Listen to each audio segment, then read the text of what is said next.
Assalamualaikum warahmatullahi wabarakatuh. Bismillah, alhamdulillah, wassalatu wassalamu ala rasulillah, nabiyina al-karim al-mustafa mawala Muhammad ibn Abdillah, salatullahi wassalamuhu, balagha risalah wa addal amanah wa nasahal ummah wa jahada fillahi haqqa jihadih hatta tarakana 'alal bayda lailuha kanahariha la yazigu anha illa halik.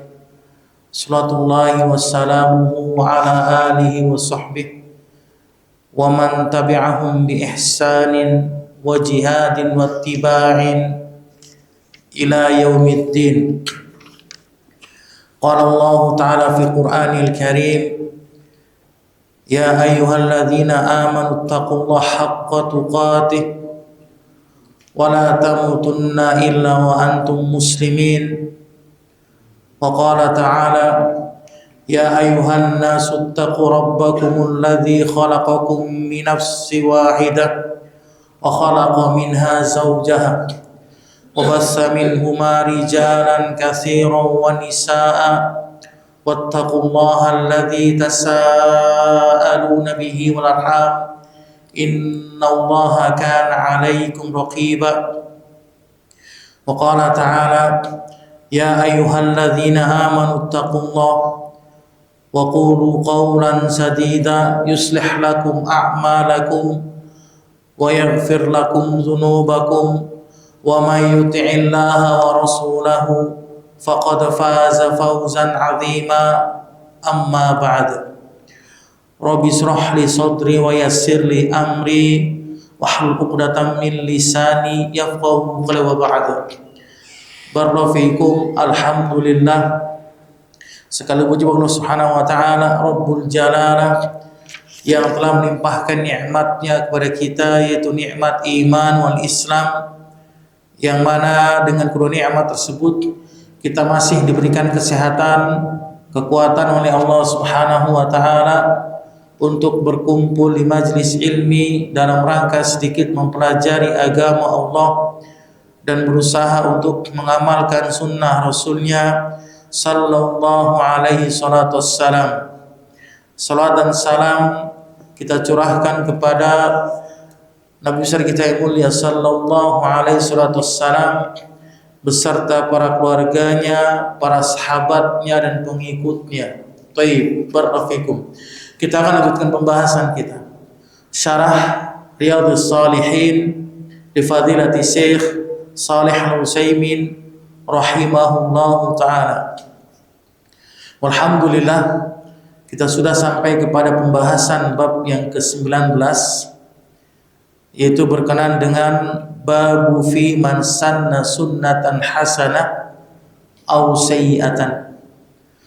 Bab orang yang memulai sunnah, kebiasaan baik atau kebiasaan buruk. Pada bab yang mulia ini melanjutkan bab sebelumnya, yang dimana Al-Imam An-Nawawi rahimahullah ta'ala menegaskan dengan sangat larangan berinovasi dalam beragama dan anjuran mengerjakan sunnah. Bab yang ke-19 penekanan terhadap orang-orang yang melakukan amalan perbuatan sunnah, baik itu sunnah yang baik maupun sunnah yang buruk yang dilakukan olehnya. Al-Imam An-Nawawi rahimahullah ta'ala, beliau menukil firman Allah Subhanahu wa ta'ala di dalam Al-Quran surat Al-Furqan ayat ke-74. Surat Al-Furqan ayat yang ke-74. Maka Allah katakan, Rabbana hab lana min azwajina wa dzurriyyatina qurrata a'yun waj'alna lil muttaqina imama. Wahai Rabb kami, Anugerahkanlah kami pasangan-pasangan kami, baik dari laki-laki maupun perempuan, dan keturunan-keturunan kami qurrata a'yun, yaitu sebagai apa? Penyejuk hati, penentram jiwa. Waj'alna lil muttaqina imama, dan jadikanlah kami bagi orang-orang yang bertakwa sebagai seorang imam, sebagai seorang panutan, sebagai seorang qudwah hasanah, contoh, suri tauladan untuk orang-orang yang bertakwa yang mengikuti kami. Maka pada ayat yang mulia ini menjelaskan, Syekh rahimahullah ta'ala beliau mengatakan, ij'al lana lil muttaqina imama. Doa ini doa yang dipanjatkan dari hamba Allah, ibadur rahman. Ini salah satu sifat hamba-hamba Allah di sini, yang dimana mereka berdoa kepada Allah dengan doa ini. Ini doa yang dianjurkan dengan sangat. Antum kalau misalkan mau punya keturunan yang soleh dan soleha, atau antum ingin menjadikan istri antum sebagai istri yang soleha, maka antum perbanyak doa ini ketika sujud. Tapi jangan antum lafadzkan ya, karena ini bersumber dari Al-Quran, nggak boleh. Ketika sujud antum baca dalam hati, atau ketika sebelum salam, ini yang paling baik ya. Sebelum antum salam, setelah antum berdoa dari 4 perlindungan, memohon kepada Allah, kemudian antum berdoa kepada Allah dengan doa yang maksur dari Al-Quran. Rabbana hablana min azwajina wa dzurriyyati qurrata a'yun waj'alna lil muttaqina imama. Wahai Rabb kami, berikanlah kepada kami, anugerahkanlah kepada kami pasangan-pasangan kami, yaitu siapa? Baik dari suami atau istri. Istri juga boleh berdoa seperti ini, dianjurkan sangat berdoa agar suaminya menjadi suami yang soleha. Kemudian suami juga berdoa kepada Allah agar istrinya menjadi istri yang soleha. Taib. Wa dzurriyyatina, dan keturunan-keturunan kami, baik dari anak, kemudian cucu, cicit, ini termasuk dari keturunannya. Yang paling pentingnya di sini apa?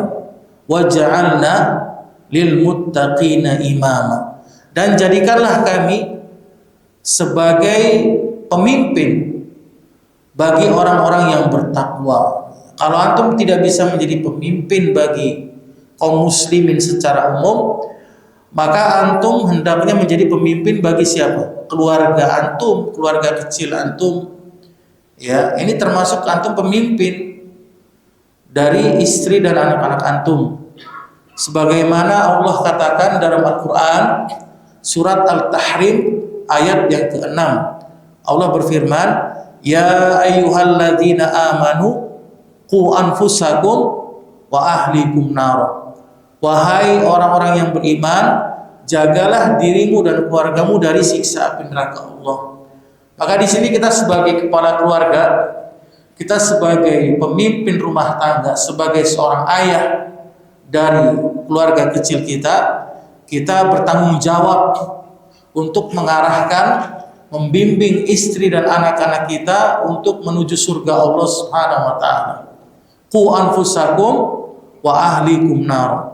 Jagalah dirimu dan keluargamu dari siksa api neraka Allah Subhanahu wa taala. Taib, barakallahu. Kemudian Al-Imam An-Nawawi rahimahullahu taala, beliau menukil firman Allah yang kedua di dalam Al-Qur'an surat Al-Anbiya ayat yang ke-73. Allah katakan, wa ja'alnahum a'immatan yahduna bi amrina. Jadi setelah surat Al-Furqan yang kita bacakan tadi ayat yang ke-74, maka aplikasinya ini tertera pada surat Al-Anbiya ayat yang ke-73. Apa kata Allah? Dan kami menjadikan mereka orang-orang yang bertakwa kepadaku, kata Allah, sebagai apa? Pemimpin, a'immah, pemimpin, yahduna bi amrina, kata Allah, yang mereka memberikan petunjuk dengan perintah kami.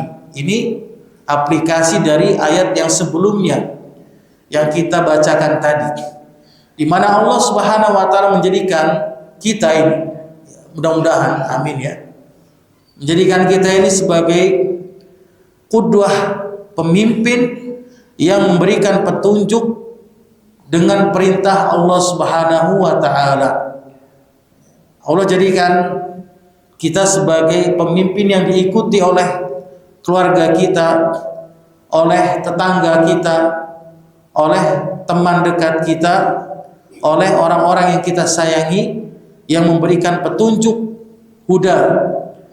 Di sini dijelaskan huda di sini hidayatul irsyad, ya, petunjuk yang membantu orang, menolong orang di jalan Allah Subhanahu wa taala dengan perintah Allah tentunya. Taib, barakallahu fikum.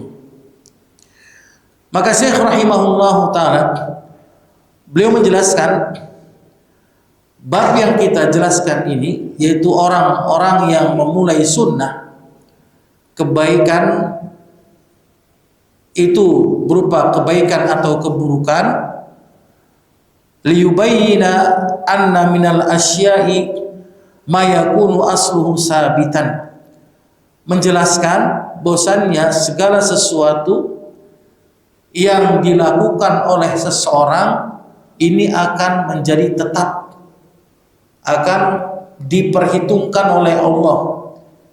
Jadi segala sesuatu amal perbuatan yang kita lakukan selama di dunia ini, baik itu amalan perbuatan baik ataupun perbuatan buruk yang kita lakukan, akan diperhitungkan oleh Allah, akan dicatat oleh malaikat, dan akan diperlihatkan nanti pada hari pembalasan nanti. Tidak ada yang luput dari pandangan Allah Subhanahu wa taala, baik itu kecil maupun besar. Makanya kita harus berhati-hati di sini dalam berbuat, dalam bersikap, dalam berucap. Syekh menjelaskan, menegaskan, fa idza fa'alahu al-insan wa kana awwalu may yaf'aluhu kana kaman sannahu.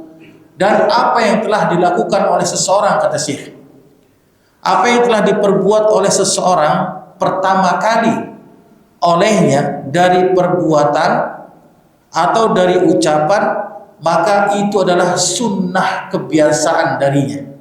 Ini harus perhatikan kita di sini.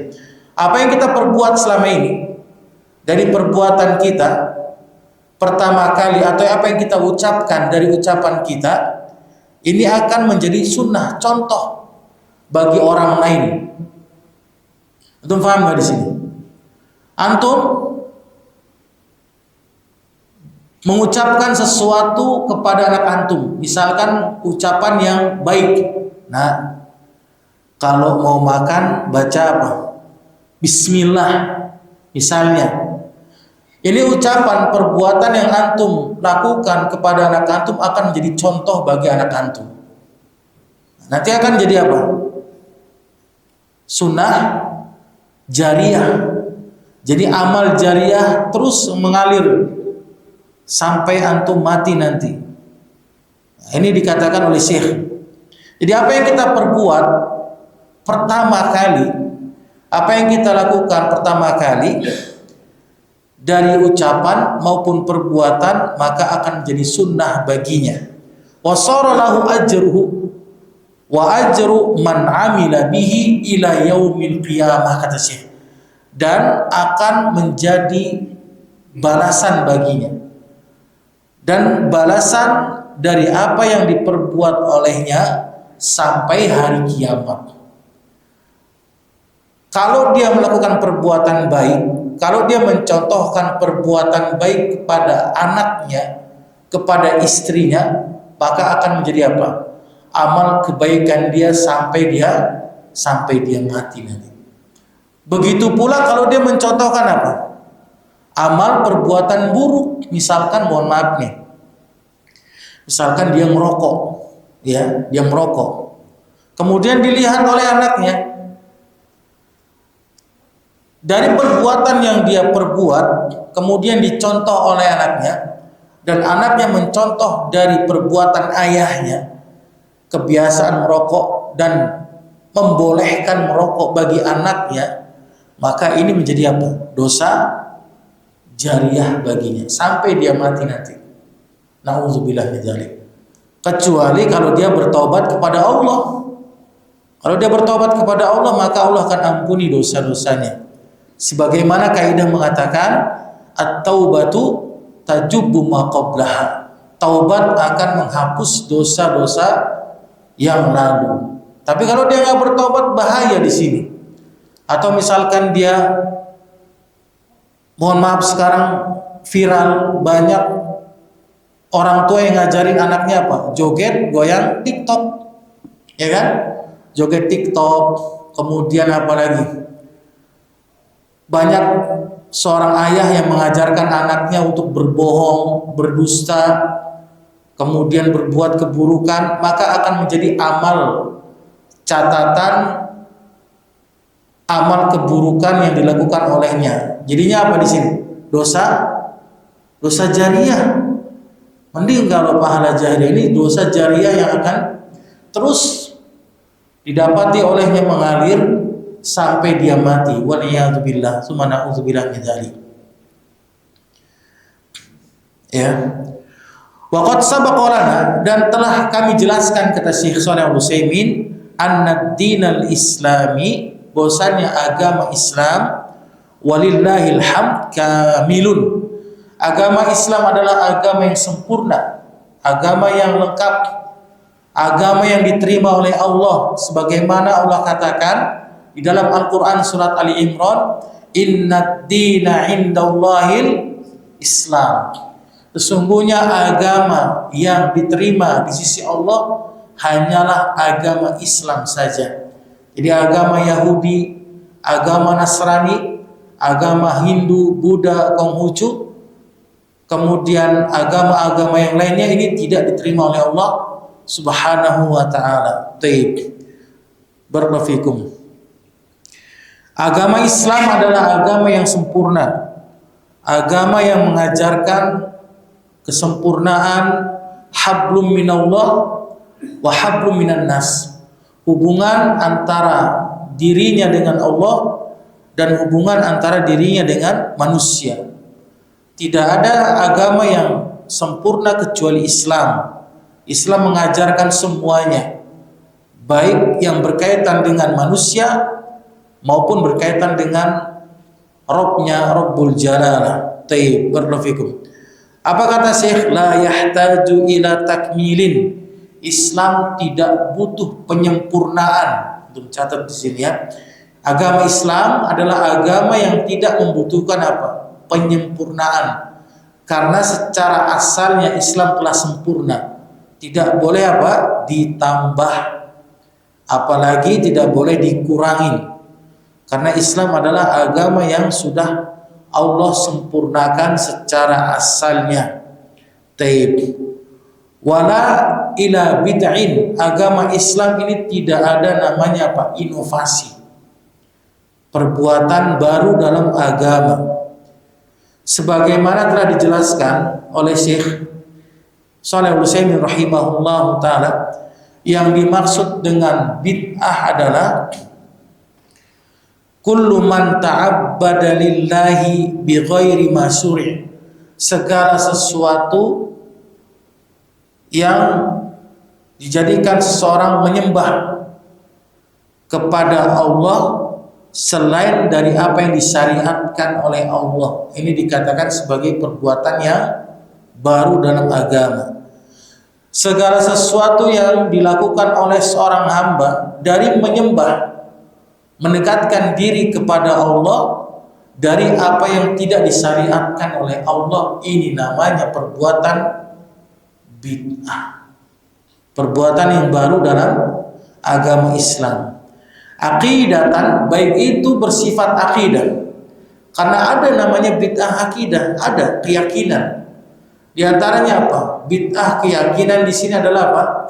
Seseorang meyakini tidak adanya azab kubur, tidak adanya azab fitnah kubur. Ini termasuk dari bid'ah keyakinan. Seseorang meyakini tidak adanya apa? Kehidupan setelah kematian. Yaitu mereka tidak meyakini adanya hari pembalasan, padang mahsyar, dikumpulkan manusia, kemudian mereka tidak yakin adanya as-sirat, jembatan yang terbentang, di bawahnya neraka jahanam. Ada di antara kita ini yang tidak yakin. Ini termasuk dari bid'ah keyakinan. Kemudian seseorang meyakini Al-Quran adalah makhluk. Ini termasuk dari bid'ah di dalam keyakinan, di mana para ulama telah menjelaskan, man qala anna al-Qur'an makhluk fahuwa kafir. Barang siapa yang dia mengatakan Al-Qur'an adalah makhluk, maka dia telah kufur. Karena tidak boleh kita mengatakan Al-Qur'an adalah makhluk. Al-Qur'an adalah kalamullah, firman Allah Al-Munazzal, yang Allah turunkan melalui malaikat Jibril ila sama'id dunya, ke langit dunia. Kepada siapa? Kepada siapa? Rasulullah sallallahu alaihi wasallam. Ini termasuk bid'ah keyakinan. Di antaranya lagi apa? Bid'ah keyakinan. Seseorang meyakini Allah itu di mana-mana. Ini termasuk bid'ah keyakinan ini. Ada di antara kita yang meyakini Allah itu berada di mana-mana. Kata mereka. Apa kata mereka? Allahu fi kulli makan. Allah ada di mana-mana. Ini termasuk dari keyakinan yang baru dalam agama Islam. Padahal Allah katakan dengan tegas di dalam Al-Quran surat Toha ayat yang kelima. Apa kata Allah? Ar-Rahman 'alal arsy istawa. Dialah Allah Ar-Rahman yang beristiwa di atas arsy-Nya. Ini sangat tegas Allah katakan Allah berada di atas langit. Bahkan Rasulullah SAW ketika beliau bertanya kepada siapa? Budak jariyah, salah seorang budak jariyah, Rasul menanyakan, Aina Allah, di mana Allah? Kemudian apa kata budak tersebut? Fis sama, Allah ada di atas langit. Maka Rasul yang mulia mengatakan, A'tikha fa innaha mu'minah. Bebaskan dia, karena sesungguhnya dia adalah seorang yang beriman kepada Allah. Ada lagi namanya bid'ah keyakinan yang mengatakan yang kedua, Allahu mawjudun bila makan. Allah itu ada, tapi Allah tidak butuh tempat. Ini ada pendapat yang kedua dari kalangan mereka. Mereka yakin Allah itu ada, tapi mereka nggak yakin Allah ada di atas langit. Itu keyakinan mereka. Karena mereka mengatakan kalau Allah di atas langit, kalau Allah bertempat, berarti Allah butuh tempat. Berarti Allah sama dengan siapa? Sama dengan makhluknya. Makanya mereka mengatakan Allah tidak butuh tempat. Orang-orang yang mengatakan Allah butuh tempat, maka sama saja dia seperti mujassim, kata mereka. Ini keyakinan yang baru dalam agama Islam. Padahal kalau kita lihat apa yang telah difahami oleh para salaf, oleh para sahabat, para tabi'in, ya, para tabi'ut tabi'in, Al-Imam Al-Auza'i rahimahullahu ta'ala, beliau dengan tegas mengatakan, beliau salah seorang imam besar dari generasi tabi'in. Ya, beliau mengatakan kunna, kami dan seluruh dari kalangan para tabi'in mengatakan Allah berada di atas langit, kata beliau. Ya, Allah berada di atas langit, ya, alal arsyihi, di atas arsy-Nya. Ini telah dinukil oleh Al-Imam Al-Qurtubi rahimahullah ta'ala dan Al-Imam Al-Baihaqi di dalam kitabnya Al-Asma wa Sifat. Ini jelas ya. Al-Imam Baihaqi menukil perkataan Imam Al-Auza'i, salah seorang imam besar dari kalangan tabi'in. Beliau tabi'in mengatakan, kami dan para tabi'in semuanya mengimani Allah berada di atas langit, di atas arasnya, kata beliau. Taib, barakallahu fikum. Bahkan Al-Imam Abu Hanifah rahimahullahu ta'ala, beliau salah satu imam besar dari generasi tabi'ut tabi'in, mengatakan, man qala annallaha laisa fis sama faqad kafar. Barang siapa yang mengatakan, barang siapa yang dia berani mengatakan Allah tidak di atas langit, maka dia telah kufur. Ini dinukil oleh Al-Imam Abu Hanifah di dalam kitabnya Fiqhul Akbar. Jelas ini termasuk apa? Namanya bid'ah dalam keyakinan. Karena kalau kita meyakini Allah itu ada tapi tidak bertempat, Allah tidak di atas langit, kemudian Allah di mana dong? Bingung ya kan? Atau kita meyakini Allah ada di mana-mana. Ini dengan keyakinan yang kedua. Orang-orang yang meyakini Allah ada di mana-mana, ini keyakinan siapa? Keyakinan Jahmiyah, Mu'tazilah, dan keyakinan Khawarij. Tiga golongan yang meyakini Allah ada di mana-mana. Dan ini dibantah oleh siapa? Al-Imam Abu Hasan Al-Asy'ari rahimahullahu ta'ala dalam kitabnya Al-Ibanah an Usulid Diyanah. Dibantah langsung oleh beliau. Taib, berprofil. Lianna Allah Ta'ala, karena Allah Subhanahu wa ta'ala berfirman di dalam Al-Quran surat Al-Ma'idah ayat yang ketiga, Allah dengan tegas mengatakan, al-yauma akmaltu lakum dinakum, pada hari ini kata Allah, aku sempurnakan agama Islam untukmu, wa atmamtu alaikum ni'mati, dan aku cukupkan nikmatku bagimu, wa raditu lakumul Islam madina, dan aku ridho Islam sebagai agamamu. Jadi Allah telah tegaskan kepada Rasulnya SAW 3 hal. Apa yang pertama? Islam telah sempurna kepada siapa? Rasulullah, itu yang pertama. Kemudian yang kedua apa?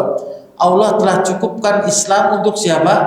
Rasulnya. Dan yang ketiga, Allah telah ridhoi Islam sebagai agama bagi Rasul kita yang mulia sallallahu alaihi wasallam. Maka Islam adalah agama yang sempurna, tidak butuh penambahan, begitu pula tidak butuh pengurangan. Oleh karena itu Al-Imam Malik Ibn Anas rahimahullah ta'ala ketika membacakan surat Al-Ma'idah ayat yang ketiga, maka beliau mengatakan, fama lam yakun yauma idzin dinan lam yakun yaumal dinan. Apa-apa yang bukan agama bagi para sahabat dulu, maka bukan agama bagi kami sekarang. Ini perkataan Imam Malik Ibn Anas rahimahullah ta'ala. Jadi segala sesuatu yang bukan agama bagi para sahabat dulu, yang tidak dikerjakan oleh para sahabat, yang tidak diajarkan oleh para sahabat, yang tidak diamalkan oleh para sahabat dulu, maka bukan agama bagi kami, kata Al-Imam Malik Ibn Anas rahimahullahu ta'ala rahmatan wasi'ah. Maka orang-orang yang dia berbuat sesuatu di dalam agama, baik itu perbuatan baik ataupun perbuatan buruk, akan mendapatkan balasan baginya, sebagaimana kaidah mengatakan al-jaza'u min jinsil amal. Balasan akan sesuai dengan amal perbuatan yang dilakukan olehnya. Kalau antum mengajarkan anak antum puasa sunnah Senin Kamis, kalau bisa jangan pernah lepas dari puasa Senin Kamis, karena puasa Senin Kamis adalah puasa yang dilakukan oleh Rasul. Apa kata Rasul? Aku mencintai amalan perbuatanku itu naik pada hari Senin, ya. Di mana hari Senin adalah hari di mana aku dilahirkan, kata Rasul SAW. Maka antum biasakan, rutinkan puasa Senin dan Kamis, ajarkan kepada anak-anak antum. Kemudian jangan pernah lupa membaca Al-Quran sehari 10 ayat minimal. Antum ajarkan. Kenapa? Karena Rasul mengatakan barang siapa yang dia membaca 10 ayat setiap malamnya, maka akan terbebas daripada sifat nifak. Ini hadisnya disahihkan oleh Imam Abu Daud dan yang lainnya. Jadi siapa saja seorang muslim yang dia membaca Al-Quran 10 ayat minimal, maka akan terbebas dari apa?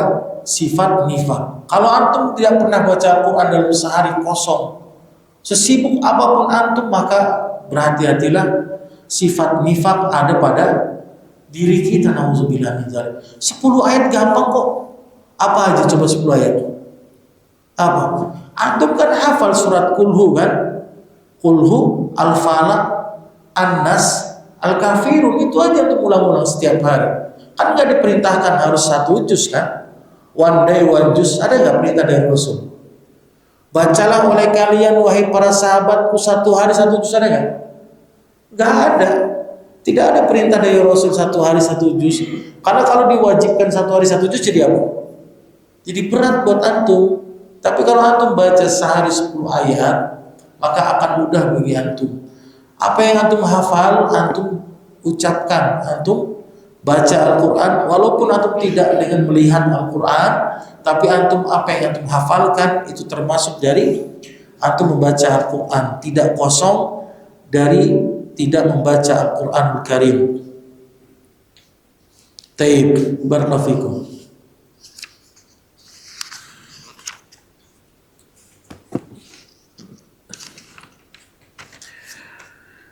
Kemudian Syekh rahimahullah ta'ala, beliau menjelaskan ayat yang kita bacakan tadi, surat Al-Furqan ayat ke-63 hingga 74 adalah bukti hamba-hamba Allah yang dimana mereka hamba Allah berdoa kepada Allah dari apa yang kita jelaskan tadi. Jadi ayat sebelumnya antum bisa lihat itu di Al-Quran, surat Al-Furqan ayat ke-63, antum bisa lihat itu. Dari ayat yang ke-63 ini termasuk apa? Ciri sifat dari hamba Allah. Ya, antum bisa lihat di situ. Surat Al-Furqan ayat ke-63. Itu awalnya. Apa kata Allah? Wa ibadur rahman alladzina yamshuna 'alal ardi hauna. Ini ciri yang pertama. Dan hamba-hamba Allah yang maha pengasih, yang dimana mereka itu berjalan di muka bumi ini dengan merendahkan hatinya. Ini sifat yang pertama. Jadi kalau hamba Allah ini yang antum mengaku dirinya sebagai hamba Allah apa? Berjalan tidak sombong, tidak congkak, ya, tidak membanggakan diri. Nih gua orang kaya, enggak. Jadi dia merendahkan hatinya, merendahkan dirinya di hadapan umat Islam, tidak membanggakan dirinya dan tidak congkak di hadapan kaum muslimin yang lainnya. Ila anqal, sampai Allah berfirman pada ayat ke-74, walladzina yaqulun, dan hamba-hamba Allah mereka senantiasa berdoa kepada Allah, Rabbana hablana min azwajina wa dzurriyyatina qurrata a'yun waj'alna lil muttaqina imama. Wahai Rabb kami, anugerahkanlah kepada kami pasangan-pasangan yang soleh dan solehah. Wa dzurriyyatina, dan keturunan-keturunan bagi kami. Waj'alna lil muttaqin imama, yang penyejuk hati bagi kami, dan jadikanlah kepada kami ini sebagai pemimpin bagi orang-orang yang bertakwa kepada Allah Subhanahu wa ta'ala. Taib. Barakallahu fikum. Maksud dari qurrata ayun di sini, apa maksudnya di sini?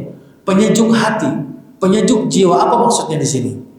Ya, Syekh mengatakan yang dimaksud dengan qurrata ayun, kita berdoa kepada Allah agar istri kita, agar pasangan kita menjadi penyejuk hati. Beliau menjelaskan, annaka idza nadharta ilaiha sarratka. Kalau penyejuk hati bagi perempuan atau bagi istri yang soleha, kalau engkau memandangnya, engkau melihatnya, akan menyenangkan hatimu. Itu wanita yang soleha. Ya. Makanya mudah-mudahan istri-istri kita menjadi istri-istri yang soleha. Kalau antum pulang dari kajian, antum lihat istri antum, masya Allah, ya, rajin banget, udah baca Al-Quran, ya kan? Penyejuk hati antum, itu namanya apa? Qurrata ayun. Jadi doa antum dikabulkan oleh Allah. Masya Allah, ya tabarakallah. Kira-kira kalau antum pulang nanti dari kajian, antum lihat istri antum, mohon maaf, masih ngorok ya, sholat subuhnya belum bangun, ya kan? Kemudian susah dibangunin, itu penyejuk hati nggak? Nah, itu yang hati-hati kita kan, benar nggak? Udah gitu udah bangun dia, tapi dia masih main HP. Kan ada nggak seperti itu nggak? Yang dia sengaja sholatnya diakhirkan, tapi dia main HP, udah dibangunin sama antum, sholat subuh jangan pernah tinggal ya. Sebelum antum berangkat ke masjid, antum bangunin istri antum dulu sholat subuh. Pas antum pulang, selesai kajian jam 6 kurang, itu istri masih main handphone. Kira-kira boleh nggak itu? Penyejuk jiwa nggak itu? Nah, itu kan makanya di sini dijelaskan oleh Syekh, yang dimaksud dengan penyejuk hati adalah seorang istri kalau suaminya melihat istrinya damai, enak gitu melihatnya. Masya Allah, pagi-pagi istrinya udah buat masak, udah rapi-rapi, udah beres-beres, kemudian udah sholat dan sebagainya. Wa idza ghibta, ini termasuk dari penyejuk hati. Apabila engkau tidak ada di rumah, hafaltka fi malika wa waladika. Istri yang soleha adalah menjaga harta dan anak-anakmu. Ini termasuk istri yang soleha. Bagaimana dia menjaga hartanya? Hartanya tidak digunakan kecuali atas izin dari siapa?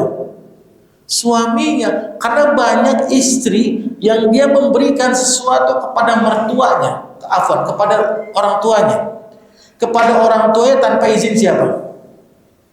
Tanpa izin dari suaminya. Boleh nggak di sini? Dia ngasih makanan atau dia ngasih barang yang ada di rumah punya suaminya, dia nggak izin sama suaminya, boleh nggak? Boleh nggak kira-kira?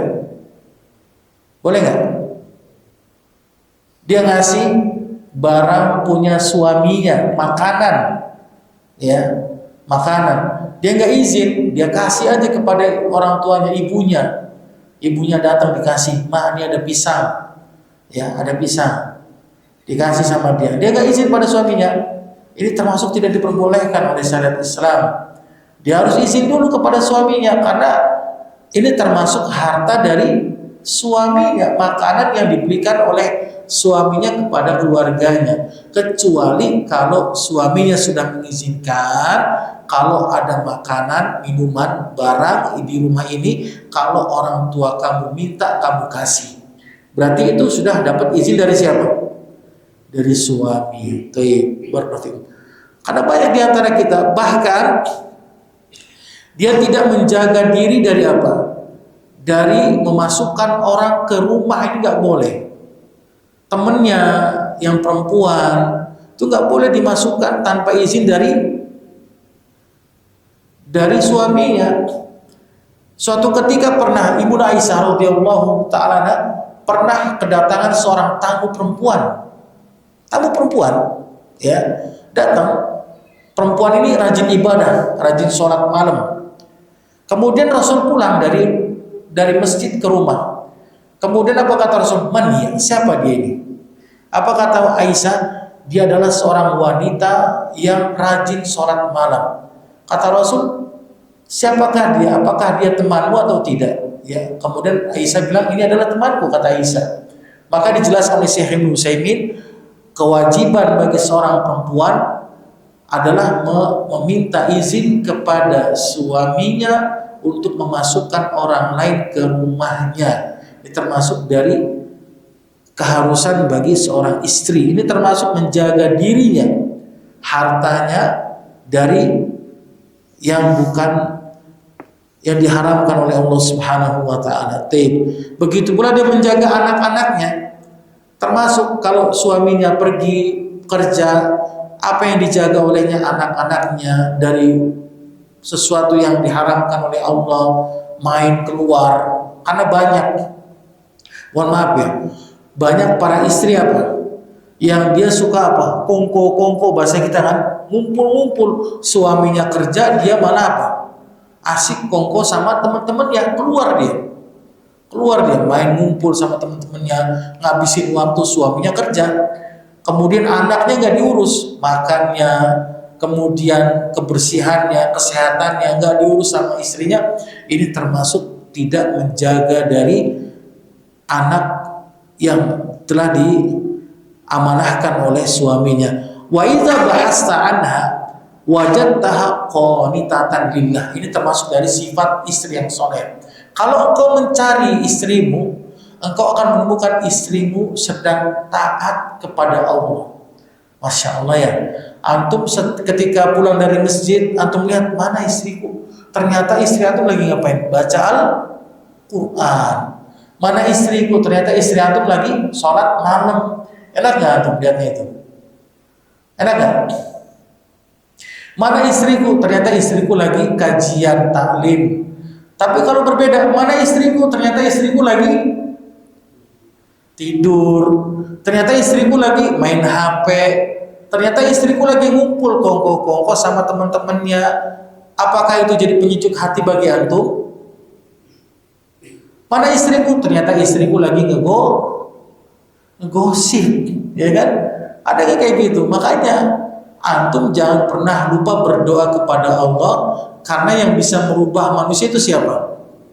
Allah, bukan antum. Sehebat apapun antum ngoceh, nasihatin istri antum, kalau antum tidak berdoa kepada Allah, maka Allah tidak akan berikan kemudahan bagi hambanya untuk merubah segala sesuatu.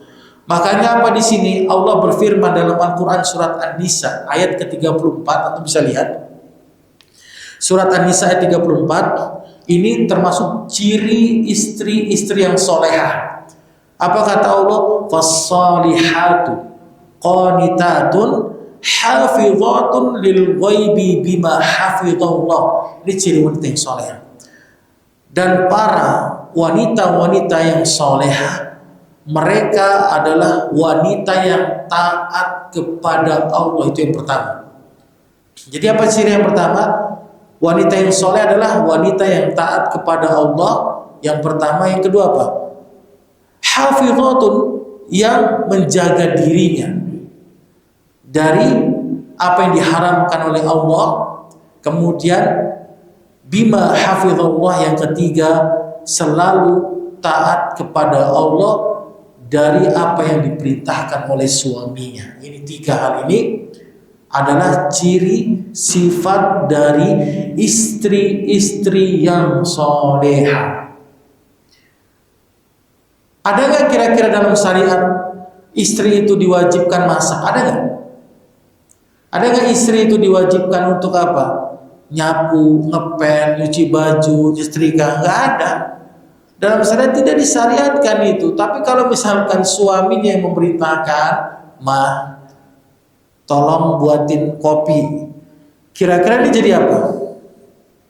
Wajib nggak baginya? Hah? Wajib, karena suaminya memerintahkan di sini. Karena kalau ketaatan seorang istri kepada suami, selama suaminya tidak mengajak kepada keburukan, maka ini jadi wajib hukumnya baginya.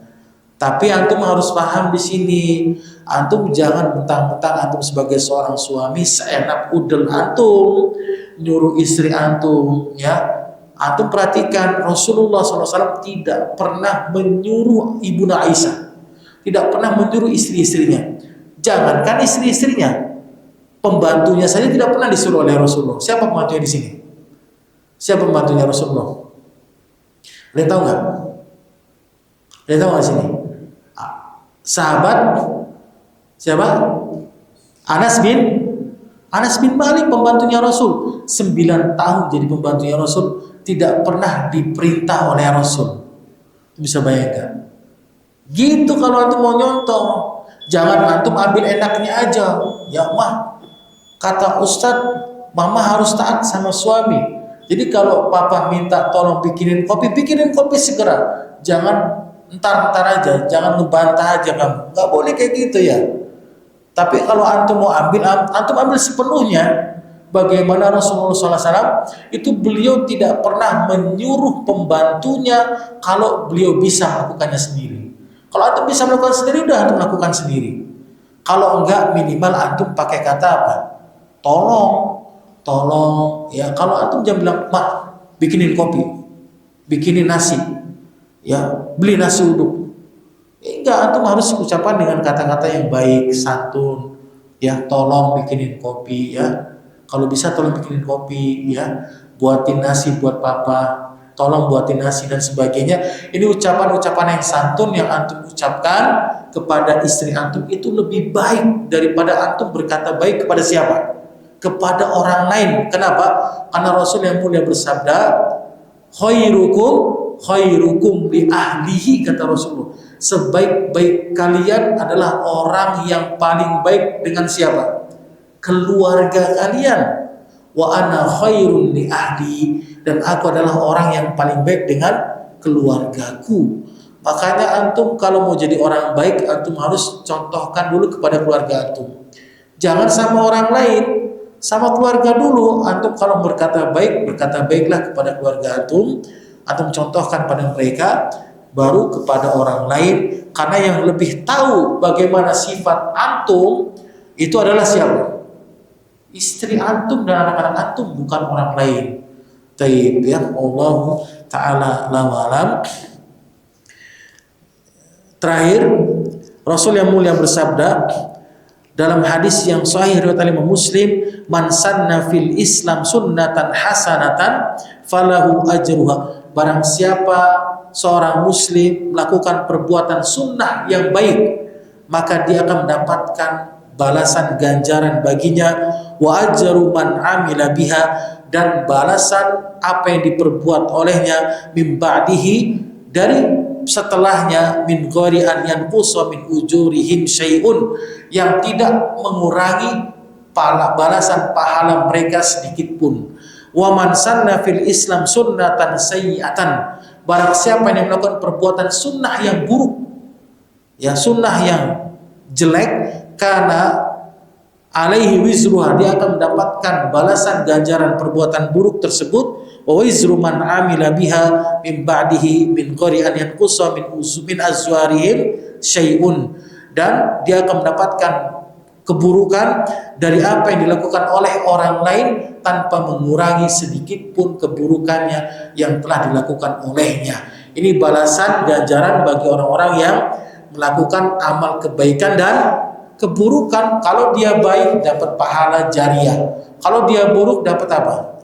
Dosa jariah. Taib. Allah Ta'ala alam. Soalnya kita lanjutkan pada pasang akan datang, bab yang ke-20 berkenaan dengan bab mengajak kepada kebaikan dan petunjuk atau kesesatan kepada orang lain. Allah Ta'ala alam. Cukup. Alhamdulillah, kita cukupkan pertemuan ini dengan kafirmati. Subhanallah bihamdik, asyhadu an la ilaha illa anta, astaghfiruka wa atubu ilaik. Assalamualaikum warahmatullahi wabarakatuh.